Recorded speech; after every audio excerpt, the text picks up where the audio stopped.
Thank you. For the debate, the member for Davenport. So thank you, Mr. Speaker, and I'd like to thank the member from London West for bringing this bill forward, this very important bill. And she's absolutely right that experiential learning opportunities are of significant importance, and the on-the-job training these programs provide can have enormous benefits both for youth and for employers. Co-ops and other work placements give students a chance to understand the ins and outs of the profession they're pursuing. They provide exposure to the work environment at some of the companies the students are interested in. Experiential learning also gives employers a chance to develop the skill sets that are needed in their field and to see how well their students' employees fit in with the company. And students that graduate with work experience seem to have an advantage, an extra edge academically and professionally. Indeed, some companies end up hiring the students they've employed in co-op programs after graduation. So, Mr. Speaker, I agree with the member from London West, and our government agrees that these programs are of vital importance. I myself participated in a paid placement or co-op program when I was a student at Ryerson in the Applied Chemistry and Biology program.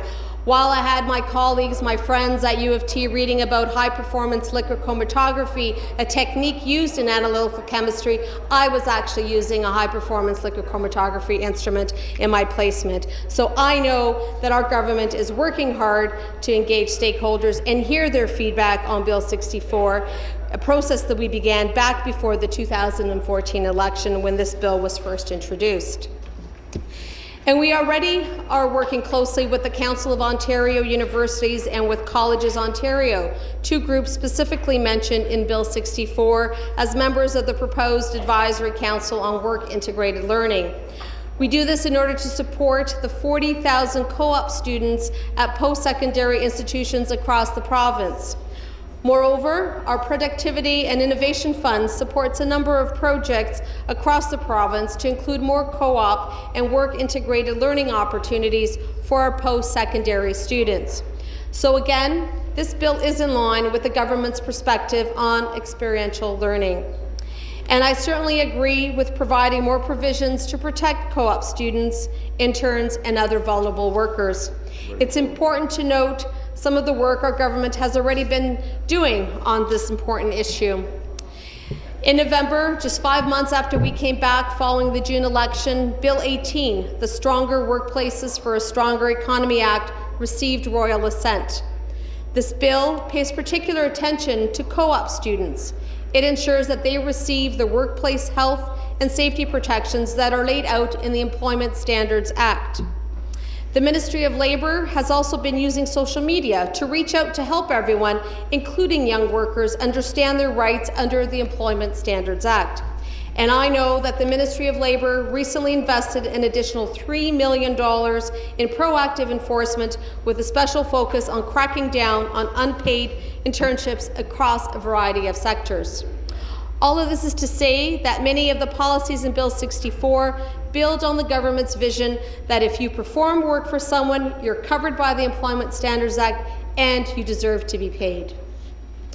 There is a narrow exemption for co-op students, trainees, and self-employed, which has been on the books for many years, and it is intended to allow accredited post-secondary programs to give their students valuable work experience. But it seems that Bill 64 speaks positively to this point as well and aims to increase paid work placements for students, similar to the one I participated in as a student.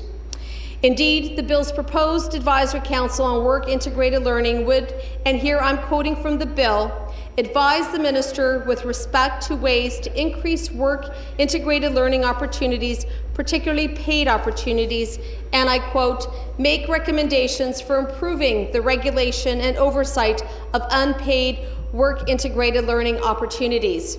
Mr. Speaker, I agree that these are valuable goals that deserve our consideration.